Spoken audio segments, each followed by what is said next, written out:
Good afternoon, friends. There was another discussion with respect to the grammar importance of grammar in research writing, and I also noticed that if you go and pick up, I don't know whether the book is still available online or not, and this is titled as APA formatting sixth edition. Okay, now if you lay your hands on that, they have really stressed upon a lot of importance with respect to the grammar and how each part of the portion of the paper or thesis has to be worked with reference to the grammar part of it. So here, if you will look, number one, you will see that they are talking about in terms of abstract. Then you have got what you call it as the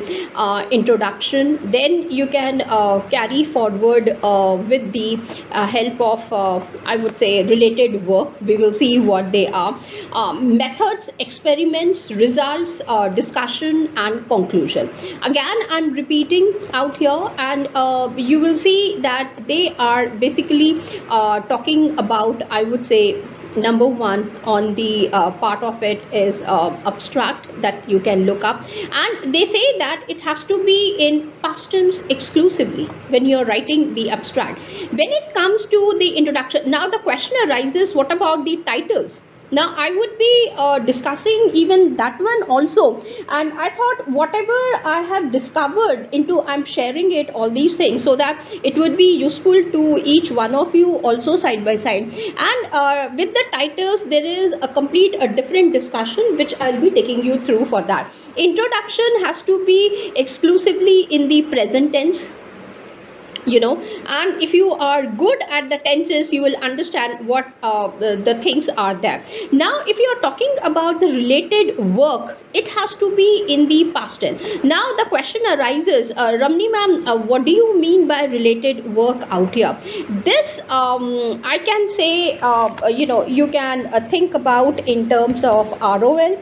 You can, if you are doing SLR properly, different parts of the SLR which are there, that can be taken up, and you can go ahead and you can discuss about them, and that has to be in the past tense only. When you are coming to methods and experiments, they want you to talk and discuss in terms of the past tense, not in the present tense or in the future tense. However, it has to be in the past tense. Now when we come to the results, now you see in the earlier discussion of mine, I somehow missed with the figures, graphs, tables. However, I just gave you as a hint. Here comes the part wherein it has been very nicely discussed, and it has been given to us as a reference, and you will see it says past tense for the results obtained.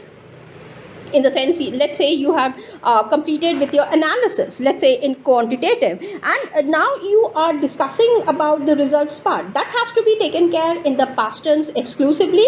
However, the present tense has to be given to refer to the figures, graphs and tables. Now you understood. For example, I have completed with the descriptive statistics. Okay, now when I'm writing, I have the results in the form of my tables in front of me, or graphs, or the figures. Then how would I say? I would say table A refers to this. I cannot say table A referred to this thing usually. Now thank God that for me it's the right kind of a thing, and it came out naturally for me. However, yes, sometimes when we are writing, we are not very careful about these things also, and later on I'll be discussing part by part about each one of these things with examples.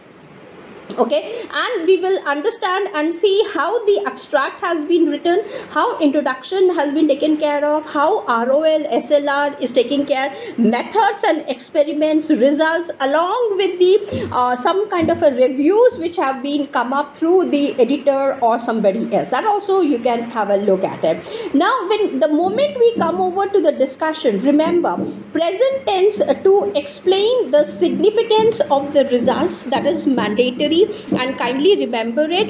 And if you are talking about the summarizing findings, that has to be taken care in the past tense with present tense to interpret the results. So discussion divided into explanation of the significance of the results, that has to be in present tense, past tense for summarizing the findings, and present tense again. So can you see the flow of the discussion and how it is moving from present tense to past tense to present tense again. Okay, now the moment you come to the conclusion out here, they have said that a combination of tenses has to be taken care of, and let me just correct this one also side by side.